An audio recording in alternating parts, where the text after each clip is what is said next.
성경 본문 에베소서 2장 8절 말씀에는 네 가지 중요한 단어가 나옵니다. 첫 번째는 너희는 그 은혜라는 단어가 나옵니다. 두 번째는 너희는 그 은혜에 의하여 믿음으로라는 이 믿음이란 단어가 나옵니다. 세 번째는 너희는 그 은혜에 의하여 믿음으로 말미암아 구원을 받았으니라는 구원이란 단어가 나옵니다. 네 번째는 너희는 그 은혜에 의하여 믿음으로 말미암아 구원을 받았으니 이것은 너희에게서 난 것이 아니요 하나님의 선물이라는 단어가 나옵니다. 이 모든 은혜, 믿음, 구원, 선물은 결코 나누어질 수가 없습니다. 왜냐하면 하나님의 은혜 가운데 가장 크고 귀한 은혜는 구원의 은혜이기 때문에 이 구원의 은혜를 설명하기 위해서는 은혜와 믿음과 구원과 선물이란 이 네 개의 이 단어가 하나로 묶여져 있다는 것입니다. 그래서 오늘은 이 하나님의 은혜 가운데 가장 크고 귀한 구원에 대하여 말씀을 드리려고 합니다. 구원이란 사전적 의미는 어려움이나 위험에 빠진 사람을 구하여 줌이라고 나옵니다. 성경적으로 신학적인 구원이란 의미는 죄와 죽음에서 건져냄, 즉 죄와 사망과 율법과 사단과 저주에서 해방을 받았음이란 의미입니다. 그러므로 구원이란 것은 인간이 죄와 죽음의 문제에서 해결받는 것이라는 것을 뜻합니다. 성경 에베소서 2장 1절 말씀에 그는 허물과 죄로 죽었던 너희를 살리셨도라고 말씀하고 있습니다. 로마서 3장 10절 말씀에는 기록된 바 의인은 없나니 하나도 없으며라고 바울 사도는 말씀했습니다. 로마서 3장 23절에는 모든 사람이 죄를 범하였으며 하나님의 영광에 이르지 못하더니라고 말씀했습니다. 즉 하나님 앞에 모든 사람은 다 죄인이라는 말씀입니다. 성경에서는 죄에 대하여 두 가지로 구분되어 있습니다. 원죄와 자본죄가 있다는 것입니다. 첫 번째로 원죄는 아담으로부터 물려받은 오리지널 죄입니다. 둘째는 자본죄가 있습니다. 자본죄는 태어나면서 오늘날까지 살아오면서 자기 스스로 지은 죄를 말합니다. 대부분의 사람들은 자본죄는 인정하겠지만 원죄, 즉 인류 최초의 인간 아담과 하와가 하나님의 말씀에 불순종하여 지은 죄, 원죄로 말미암아 아담의 후손으로 태어나면서 물려받은 이 원죄는 인정하고 싶지 않는 것입니다. 그러므로 구원은 내가 죄인이라는 사실을 인정할 때부터 시작이 됩니다. 만일 내가 죄인이라는 것을 인정하지 못한다면 어떻게 될까요? 왜 내가 죄 용서를 받아야 하는가에 대해서 인식할 수가 없습니다. 그리고 내가 죄인이라는 것을 인정하지 못하기 때문에 예수를 내가 왜 믿어야 하는가? 아무 이유가 없습니다. 그리고 내가 죄인이라는 것을 인정하지 못하기 때문에 예수님이 왜 십자가에 못 박혀 달려 돌아가시는지에 대하여 알려고도 하지 않고 깨달아지지도 않는 것입니다. 그래서 예수를 믿어야 할 이유가 없기 때문에 그러므로 그분들은 예수를 믿기를 거부하기에 죄 가운데서 구원을 받을 수가 없는 것입니다. 성경은 말씀하고 있습니다. 마가복음 2장 17절 말씀에 예수께서 들으시고 그들에게 이르시되 건강한 자에게는 의사가 쓸데없고 병든 자에게라야 쓸데있느니라. 나는 의인을 부르러 온 것이 아니요 죄인을 부르러 왔노라고 예수님은 말씀하셨습니다. 그래서 구원이란 첫째로 예수를 믿음으로 죄 문제가 해결받는 것이고 둘째는 예수를 믿음으로 죄 문제가 해결되니 죽음의 문제가 해결받게 되었다는 것입니다. 그러면 왜 죽음이 왔을까요? 로마서 6장 23절에 죄의 삭은 사망이라고 말씀했기 때문입니다. 그러나 죄의 삭은 사망이지만 하나님의 은사는 그리스도 예수 우리 주 안에 있는 영생이라고 말씀했습니다. 이 죄에 대해서 창세기 3장에 하나님이 아담과 언약을 맺었습니다. 그런데 아담이 하나님과의 언약을 깨뜨려 버렸습니다. 창세기 3장 16절 말씀에 여호와 하나님이 그 사람 아담에게 명하여 이르시되 동산 각종 나무의 열매는 내가 임의로 먹되 선악을 알게 하는 나무의 열매는 먹지 말라. 내가 먹는 날에는 반드시 죽으리라 하시니라고 하셨습니다. 그런데 아담은 하나님의 언약을 깨뜨려 버리고 선악과를 따 먹음으로 아담은 따 먹었기 때문에 내가 먹는 날에는 반드시 죽으리라고 하나님이 말씀했기 때문에 아담은 죽었습니다. 범죄한 아담 이후에 모든 사람은 그 아담의 원죄를 갖고 죄 아래 태어났고 살아가면서 우리가 우리 속에 있는 그 원죄로 인하여 죄를 지을 수밖에 없는 그런 자본죄를 짓게 되었고, 그리고 원죄와 자본죄로 말미암아 사망이 우리 안에 오게 되었다는 것입니다. 그렇다면 죽음에는 영적 죽음, 육적 죽음, 영원한 죽음이 있습니다. 첫 번째로 영적 죽음이라는 것은 내 영이 하나님과 단절된 것을 말합니다. 하나님께서 사람을 창조하실 때 하나님의 형상대로 지으신 이유는 하나님과의 영적 교제를 위해서입니다. 아담이 타락하기 전에는 하나님이 창조하신 그 에덴 동산에서 하나님과 동행하며 함께 에덴 동산에서 거닐었습니다. 그래서 하나님과 교제가 되었던 것입니다. 그런데 영이 죽었다는 이 말은 영적 기능이 죽은 것을 말합니다. 즉 영이 죽었다는 의미는 인간의 생명의 근원 대신 하나님과의 교제가 단절된 것을 말합니다. 예를 들면 안테나가 고장나면 TV가 안 나오는 것과 같은 원리입니다. 그러므로 예수를 믿는 것은 우리들의 영이 살아서 하나님과 함께 교제를 나누는 것을 말합니다. 그래서 예수님이 내 안에, 성령님이 너와 함께 세상 끝날까지 내가 영원히 너희와 함께 하리라고 약속하지 않았습니까? 두 번째로 육적인 죽음이 있습니다. 육적 죽음이란 의학계에서는 심장이 멈추었다고 말을 하고, 신학적으로는 우리의 영혼과 육체가 분리되었다고 말합니다. 그래서 죽으면 영혼이 떠나가는 것입니다. 성경 요한복음 19장 30절에 예수께서 신포도주를 받으신 후에 이르시되 다 이뤘다 하시고 머리를 숙이니 영혼이 떠나가시니라고 말씀합니다. 예수님께서 십자가에서 운명하실 때 영혼이 떠나가셨다고 말씀하고 있습니다. 세 번째로 영원한 죽음이 있습니다. 우리의 육체는 영혼을 담는 그릇에 불과합니다. 그러므로 왜 우리의 영혼이 중요하냐 하면요, 우리가 살아있을 동안에 우리의 영이 죽은 상태에서 예수 그리스도를 믿음으로 말미암아 우리 영혼이 살게 되는 것입니다. 그래서 우리 영혼이 살아있는 사람들은 우리 영혼이 우리 육체에서, 우리 몸에서 떠나게 되면 우리 육신은 죽게 되지만 영혼은 하나님의 나라 천국에서 하나님과 영원토록 살게 되는 것입니다. 그걸 영생이라 하잖아요. 그런데 살아있을 동안에 그 영혼이 죽은 상태에서 예수를 믿지 않고 그 영혼이 죽으면 죽은 그 영혼이 어디로 가겠습니까? 자신은 살아있을 때에 그 죽은 영이 죄와 사망의 법에서 해결을 받지 못한 상태로 죽었기에 안타깝게도 그 영혼은 불과 유황이 타는 지옥 불못에 떨어지게 된다는 것을 성경은 말하고 있습니다. 그래서 영원한 죽음이란 지옥 불못에 떨어진 그 영혼은 하나님과 영원히 단절된 상태, 더 이상 하나님을 만나 뵐 수 없는 상태가 되었으니 영원한 죽음이 그에게 온 것입니다. 예수를 믿고 구원받은 의인은 영원히 살았기 때문에 천국에 들어가 영생 복락을 누리게 되고, 하나님을 믿지 않고 예수 그리스도를 거절한 불신자의 그 영은 죽었기 때문에 그 영혼은 지옥 형벌의 영원한 죽음 속에 거하게 되는 것이죠. 그러므로 예수를 믿고 죄와 죽음의 문제를 해결받는 것을 구원이라고 말합니다. 예수님께서 나의 죄를 위하여 십자가에 피 흘려 죽으심을 믿는다면 우리는 우리 자신의 죄를 주님 앞에 고백할 때에 우리의 원죄와 자본죄가 용서를 받을 수 있는 것입니다. 나를 위하여 천국을 예비해 놓으신 그 예수님을 믿으면 우리는 하나님과 더불어 영원히 살게 되는 것이죠. 내 안에 예수 그리스도를 모심으로 말미암아 나는 거듭나게 되었고 죄 용서받았으며 중생하고 그리고 구원을 얻었기 때문에 하나님의 자녀가 되었다는 것입니다. 에베소서 2장 8절에 두 번째로 나오는 단어는 믿음에 대해서 살펴보겠습니다. 그렇다면 누가 이런 영광스러운 구원을 얻을 수 있을까요? 8절에 보니까 너희는 그 은혜에 의하여 믿음으로 말미암아 구원을 받았으니 라고 나옵니다. 요한복음 3장 16절에도 우리 예수님께서는 하나님이 세상을 이처럼 사랑하사 독생자를 주셨으니 이는 그를 믿는 자마다 멸망하지 않고 영생을 얻게 하려 하심이라고 나옵니다. 그를 믿는 자마다 멸망하지 않고. 사도행전 16장 31절에서는 주 예수를 믿어라 그리하면 너와 내 집이 구원을 얻으리라고 말씀하고 있습니다. 예수님을 믿음으로 말미암아 구원을 받는다는 것, 이것은 성경의 절대적인 진리입니다.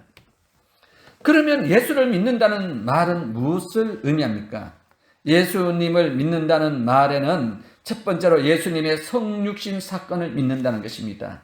예수님께서 하나님의 독생자로 2000년 전에 이 땅에 시공간을 초월해서 인카네이션 성육신 되어 오심을 믿는다는 것입니다. 두 번째로 예수님의 대속의 사건을 믿는다는 것입니다. 예수님을 믿는다는 것은 예수님의 대속의 사건을 믿는다는 것입니다. 즉 예수님께서 인류의 모든 죄를 위하여 짊어지시고 십자가에서 수치와 조롱과 멸시와 천대와 형벌을 받으시며 나의 죄를 대신하여 십자가에 피 흘려 죽으셨다고 하는 이 십자가의 대속의 사건을 믿는다는 것을 말합니다. 세 번째로 예수님을 믿는다는 것은 예수님의 부활을 믿는다는 것입니다. 예수님은 우리의 죄를 위하여 죄값을 다 치르기 위하여 우리들의 죄를 위하여 십자가에 대신 죽으셨고 장사 지낸 지 3일 만에 사망 권세를 이기시고 부활하셨습니다. 다시 살아나심을 믿음으로 받아들임으로 예수 그리스도를 내 마음속에 모시게 되었고 내 마음속에 모실 때 예수님이 나의 죄를 위하여 십자가에 못 박혀 달려 돌아가신 그 대속의 사건을 믿음으로 말미암아 내 죄를 고백함으로 내가 죄 용서함을 받는 것을 믿었고 죽었던 내 영혼이 예수님의 영이 내 안에 들어오심으로 말미암아 예수님을 내 마음에 영접함으로 말미암아 내 영이 살아났고 예수의 생명 예수의 부활의 생명으로 다시 살아나게 되니 거듭났다 born again 중생했다. 새로운 피조물이 되었다. 더 나아가 하나님의 자녀가 되었다는 것입니다. 그래서 구원받은 성도는 하나님의 자녀된 성도는 하나님을 아바 아버지라고 부를 수 있고 천국의 백성이 되었으니 천국을 유업으로 받는다는 것입니다. 바울 사도는 갈라디아서 2장 20절 말씀에 내가 그리스도와 함께 십자가에 못 박혔나니 그런즉 이제는 내가 산 것이 아니요 오직 내 안에 그리스도께서 사신 것이라. 이제 내가 육체 가운데 사는 것은 나를 사랑하사 나를 위하여 자기 몸을 버리신 하나님의 아들을 믿는 믿음 안에서 사는 것이라고 말씀하고 있습니다. 예수님이 내 안에 내가 예수님 안에 살면서 우리의 몸은 하나님의 성령의 전이 되고 하나님과 신비로운 관계 속에서 하나님의 평강과 기쁨의 삶을 누릴 수 있다는 것입니다. 그러면서 주님과 더불어 행복한 이 땅에서 믿음 생활하다가 어느 날 하나님이 부르시면 우리는 재앙 많은 이 세상의 육신을 벗고 영광스러운 천국에 들어가게 될 것입니다. 그러므로 구원은 믿음으로 얻게 된다는 이 성경의 진리가 얼마나 우리에게 감사한 일입니까? 세 번째로 에베소서 2장 8절에 나오는 이 단어 은혜가 있습니다. 그런데 이 믿음은 믿음으로 말미암아 구원을 받았다는데 믿음은 어디에서 나왔냐 이 말입니다. 이 믿음은 하나님의 은혜로 인하여 우리로 하여금 믿음이 생기게 되었다는 것입니다. 에베소 2장 8절에 너희가 그 은혜를 인하여 믿음으로 말미암아 구원을 얻었나니 그 은혜를 인하여 믿음이 생긴 것입니다. 그러므로 믿음은 하나님이 베푸신 은혜의 선물입니다. 오직 하나님의 은혜로 예수님을 믿을 수 있는 믿음이란 선물을 받게 된 것입니다. 사도행전 20장 21절에 보시면 바울 사도는 내가 달려갈 길과 주 예수께 받은 사명 곧 하나님의 은혜의 복음을 증언한 일이라고 말합니다. 이 복음을 가리켜서 바울 사도는 은혜의 복음이라고 말합니다. 우리가 예수를 믿게 된 것 내가 똑똑해서 믿는 것도 아니고 내가 지혜로워서 믿어진 것도 아닙니다. 오직 하나님의 은혜로 인하여 믿게 된 것이니 얼마나 큰 복을 받은 것입니까? 여러분 한번 생각해 보십시오. 복음의 내용은 인간의 이성과 상식으로 도무지 받아들일 수 없을 때가 있습니다. 성경을 읽어보면 하나님이 태초에 천지 창조를 하셨다고 창세기 1장 1절에 나옵니다. 그것도 또 하나님께서는 말씀으로 엿새 동안에 천지를 창조하셨다는 것입니다. 세상 사람들이 이 말씀을 읽으면 도무지 이해가 되지 않고 상식으로도 받아들이지가 않는 것입니다. 신약에 오면 예수님은 성령으로 동정녀 마리아 몸에서 처녀의 몸에서 탄생을 했다는 것입니다. 이게 의학적으로도 생물학적으로 이게 과학적으로 믿어지겠습니까? 상식적으로도 이것은 믿어지지 않고 이해되지 않는 내용입니다. 예수님이 십자가에 못 박혀 달려 돌아가실 때 온 인류의 모든 죄를 짊어지고 십자가에 죽으셨다고 합니다. 이것이 믿어집니까? 불신자에게는 도저히 믿어지지가 않는 것입니다. 그리고 십자가에 못 박혀 달려 돌아가신 그 갈기갈기 찢어지신 그 예수님께서 3일 만에 부활하셨다는 것입니다. 인간의 이성과 상식적으로 받아들일 수가 없는 것이죠. 그리고 부활하신 예수님은 구름을 타고 공중으로 올라갔다는 것입니다. 승천했다는 것입니다. 도무지 이것이 불신자에게, 세상 사람들에게 구름을 타고 예수님이 하늘로 올라가셨다는 것이 믿어지겠느냐고요. 안 받아들이겠죠. 그리고 하늘로 올라가신 그 예수님은 천국을 예비하시고 우리를 위하여 다시 이 땅에 오겠다고 재림을 하겠다는 것입니다. 이 재림 신앙이 믿어지겠습니까? 그런데 우리는 이 예수님의 복음의 내용을 들으면 정말로 믿어지고 감격이 되고 깨달아지고 아무 거스름 없이 받아진다는 것, 이거 도저히 아무리 생각해도 하나님의 기적이 아니고는 받아들일 수 없는 내용입니다. 그래서 우리는 복 중에 복을 받은 것 아니겠습니까? 사랑하시는 성도 여러분, 세상 사람들은 이렇게 말도 안 되는 것이 우리에게는 이 사실이 진실처럼 믿어졌고 확신되어졌고 받아들이게 되었으니 얼마나 놀라운 은혜를 받은 것입니까? 이것이 어떻게 해서 가능하게 되었을까요? 이것은 전적인 하나님의 은혜를 우리가 입었기 때문입니다. 즉 성령님이 우리 안에 역사하셔서 이 하나님의 말씀을 읽을 때, 이 말씀을 들을 때, 복음을 들을 때에 깨달아지고 믿게 해주시고 이해되게 해주신 분은 성령님이 역사하셨기 때문이라는 것입니다. 이 성령님은 이 성경을 믿게 해주셨고 예수 그리스도를 구주로 믿게 해주시는 역사를 해주셨고 인쳐주셨고 우리에게 믿음의 확신을 주는 은혜의 선물이 된 것입니다. 그래서 고린도전서 12장 3절에 성령으로 아니고는 누구든지 예수를 주시라 할 수 없느니라 그렇습니다. 성령의 역사로 말미암아 세상 사람들이, 불신자들이 이 하나님의 말씀이 믿어지지 않고 예수 그리스도가 믿어지지 않는 이 구속의 은총이 믿어진다는 것, 은혜의 복음이 아니겠습니까? 사랑하시는 성도 여러분, 성령이 역사하지 않으면 이 엄청난 구원은 믿어지지 않습니다. 그래서 고린도전서 2장 12절 말씀에 우리가 세상의 영을 받지 아니하고 오직 하나님께로 온 영을 받았으니 이는 우리로 하여금 하나님께서 우리에게 은혜로 주신 것들을 알게 하려 하심이라. 그러므로 우리가 믿음으로 구원을 얻었다는 이 진리의 말씀, 이것은 전적으로 하나님의 은혜로 성령께서 역사하셔서 믿게 된 것입니다. 네 번째로 에베소서 2장 8절에 보면 너희가 그 은혜를 인하여 믿음으로 말미암아 구원을 얻었나니 이것이 너희에게서 난 것이 아니요 하나님의 선물이라. 이 구원은 하나님의 선물이란 단어입니다. 구원은 하나님께서 우리에게 주시는 선물이라고 말합니다.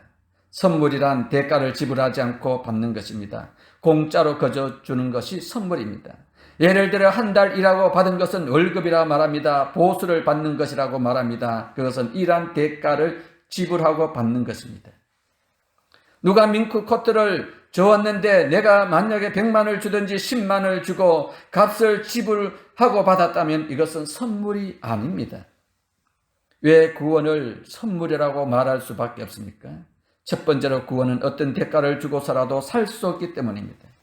이 땅의 인생에 어떠한 대가를 지불하고 천국을 갈 수 있다면, 구원을 받을 수 있다면, 죄의 용서함을 받을 수 있다면 그것은 잘못된 복음입니다. 어떤 수고 어떤 노력으로도 구원을 받을 수가 없습니다. 구원은 오직 은혜로만 받을 수 있는 것입니다. 그러므로 은혜로 구원을 받았으니 이것을 구원은 하나님의 선물이라고 말합니다. 에베소서 2장 8절에 너희는 그 은혜에 의하여 믿음으로 말미암아 구원을 받았나니 이것은 너희에게서 난 것이 아니요 하나님의 선물이라. 행위에서 난 것이 아니니 이는 누구든지 자랑하지 못하게 함이라고 말합니다.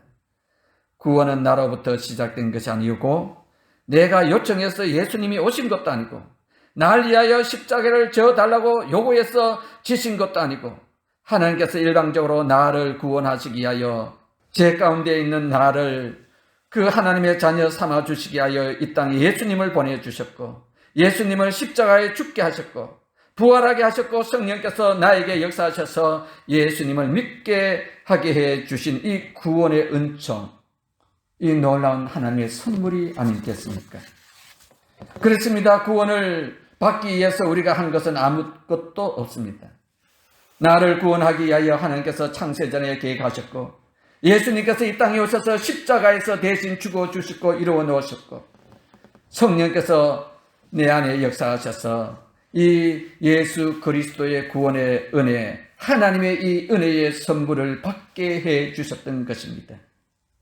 그러므로 구원은 하나님께서 나에게 아무 조건 없이 성령을 보내주셔서 믿음으로 받게 해 주신 하나님의 선물인 것입니다. 왜 구원이 하나님의 선물입니까? 두 번째로 내가 구원받은 것, 행위에서 난 것이 아니기 때문입니다. 그래서 아무도 자랑하지 못하게 함이라고 성경은 말씀하고 있습니다. 오직 구원은 하나님의 선물임을 보여주기 위해서입니다. 그래서 하나님께서 주신 믿음, 이것도 하나님이 우리에게 은혜로 주신 것이라고 말합니다. 하나님이 우리 안에 보내주신 성령님, 이 성령님 또 하나님의 은혜로 우리 가운데 보내주신 것입니다. 내가 노력해서 이 성령을 받은 것이 아니고 하나님의 강권적인 역사로 내 안에 오게 하시고 예수 그리스도를 믿게 해주셔서 구원을 얻게 하시고 제 용서를 받게 해주신 것 아니겠습니까? 그러므로 여기 본문에서 말하는 행위란 이것은 율법을 말하고 있습니다. 넓은 의미로는 공력, 고행, 공로, 노력, 헌신, 수고, 봉사 이렇게 해서 구원을 얻은 것이 아니라고 말씀하고 있는 것입니다. 사랑하시는 성도 여러분, 만일 선행이나 공적으로 구원을 받는다면 어느 정도 선을 쌓고 공적을 쌓아야 구원을 이룰 수 있다고 생각되십니까? 예수를 믿는 사람들 중에 하나님의 은혜로 산다고 하면서도 율법적인 신앙생활을 하는 사람들이 있겠지요. 구원을 받으려면 최소한 이 정도는 해야 되지 않냐고 어떤 카트란을 정해놓고 신앙생활을 한다면 얼마나 피곤하겠습니까? 그러나 그것은 그분에게 구원은 하나님의 은혜가 아니라 선물이 아니라 자기의 어떤 노력, 대가, 봉사, 희생, 헌신의 수고로 얻는 지불해서 받는 것이기 때문에 성경적인 것은 아닙니다. 여러분, 인간은 스스로 구원을 얻을 능력이 없습니다. 타락한 죄성을 갖고 태어난 인생은 지속적으로 선행을 행할 능력이 없습니다. 그러므로 나의 수고와 노력으로 구원을 얻을 수 없다는 것입니다. 오직 하나님의 은혜로만 구원을 받는다는 이것이 성경의 진리입니다. 그러므로 구원은 내가 노력해서 얻는 성취가 아니고 전적인 하나님의 선물이라고 에베소서 2장 8절에 바울 사도는 말씀하고 있는 것입니다. 그러면 왜 하나님의 은혜로 우리는 구원을 받게 하셨을까요? 에베소서 2장 10절 말씀에 보면 우리는 그가 만드신 바라 그리스도 예수 안에서 선한 일을 위하여 지으심을 받은 자니 이 일은 하나님이 전에 예비하사 우리로 그 가운데 행하게 하려 하심이라고 말합니다. 여기에서 그가 만드신 바라 이 말은 9절 말씀과 연결된 말입니다. 즉 새로운 피조물로 만드신 바 되었다. 구원을 얻은 바 되었다. 영생을 얻었다. 거듭나게 되었다. 하나님의 자녀로 지음을 받았다. 이 말입니다. 왜 하나님께서 우리를 그렇게 새로운 피조물로 만들었을까요? 하나님께서는 선한 일을 위하여서 그렇게 했다는 것입니다. 물론 우리의 선행으로 구원을 얻을 수가 없습니다. 그러나 구원받은 우리들은 선한 일을 위해 살아가야 한다는 것을 성경은 분명히 말씀하고 있습니다. 그렇다면 이 땅에서 최고의 선한 일이 무엇일까요? 물론 어렵고 힘든 사람에게 돕는 것, 봉사하는 것, 착한 일 하는 것, 선한 일입니다. 그러나 이 세상에서 가장 최고의 선한 일은 그 영혼이 지옥 불못에 들어가지 않고 천국으로 인도하는 것, 복음 전하는 것, 전도하는 것, 이보다 더 큰 선한 일이 없겠지요. 우리는 이런 선한 일을 위하여 지음을 받았다고 말씀하고 있으니 이 코로나로 인하여 한국교회가 오늘날 많은 세상 사람들부터 비난을 어려움을 받고 있습니다. 그리스도란 이유 때문에, 교회 다닌다는 이유 때문에, 예수 믿는다는 이유 때문에, 하나님의 자녀된 이유 때문에 많은 사람들이 오늘날 우리에 대하여 비난의 말을 하고 있습니다마는, 그러나 이 세상에서 최고의 선한 일이 있다면 그 영혼이 지옥의 불못에서 구원을 받아 하나님의 나라, 하나님의 자녀로 영원히 사는 것 아니겠습니까? 그러므로 구원의 은혜는 신앙생활의 시작이고 신앙생활의 회복의 시작입니다. 인생을 살다 보면 실패하고 낙심될 때도 있고 죄 지을 때도 있고 공허하고 허무할 때도 있습니다. 그럴 때마다 우리는 가장 중요하고 기본이 되는 구원의 은혜를 생각하면 우리는 그 고난에서 역경 가운데서 인생의 밑바닥에서 죄 가운데 있을 때 주님을 찾으면, 예수님의 십자 앞에 나아가 엎드리면, 죄를 고백하면 용서를 받고, 인생의 위 가운데 절망 가운데 낙심 가운데 빠졌을 때 우리가 하나님 앞에 부르짖는 하나님은 구원의 손이 내려온다는 것을 믿고 살아가야 될 줄 믿습니다. 그래서 하박국 선지자는 하박국 3장 17절과 19절 말씀에 비록 무화과 나무가 무성하지 못하며 포도나무에 열매가 없으며 갈람나무에 소출이 없으며 밭에 먹을 것이 없으며 우리의 양이 없으며 양간에 소가 없을지라도 나는 여호와로 말미암아 즐거며 나의 구원의 하나님으로 말미암아 기뻐하리로다고 말씀하고 있습니다. 즉 하박국 선지자는 환경 때문이 아니라 하박국 선지자가 살던 그 시대의 환경은 참으로 어렵고 힘든 고난의 환경이었습니다. 이스라엘 백성들은 바벨론과의 전쟁에서 패전을 하고 그들은 포로로 잡혀가게 됩니다. 그리고 그 나라는 불탔습니다. 가정들은 뿔뿔이 흩어졌습니다. 시체들이 여기저기 둥글고 있습니다. 누가 장사 지낼 사람이 없습니다. 냄새납니다. 그 모든 것은 환경이 완전히 그 나라에 돈 되는 것은 다 바벨론에 갖고 가게 되었습니다. 먹을 것이 뭐가 있겠습니까? 아무것도 없다는 것입니다. 이런 비참한 생활 속에 살고 있는 이 하박국 선지자가 말씀하고 있는 것이죠. 비록 무화과 나무에 무성치 못하며 포도나무에 열매가 없으며 갈람나무에 소출이 없으며 밭에 먹을 것이 없으며 우리의 양이 없으며 위안간에 소가 없을지라도 나는 여호와로 말미암아 즐거하며 나의 구원의 하나님으로 말미암아 기뻐하리로라고 고백하고 있는 것입니다. 구원은 우리의 환경 때문이 아니라 나를 구원하신 하나님으로 인하여 기뻐한다는 이 사실. 그러므로 이 구원의 은혜를 아는 사람은 결코 절망하지 않습니다. 물론 인생에 위기가 오고 고난이 오고 역경의 풍랑이 불면 잠깐은 절망이 들고 불평이 왜 안 되겠습니까마는, 그러나 믿음으로 살아가는 성도는 그 고난을 딛고 일어나게 됩니다.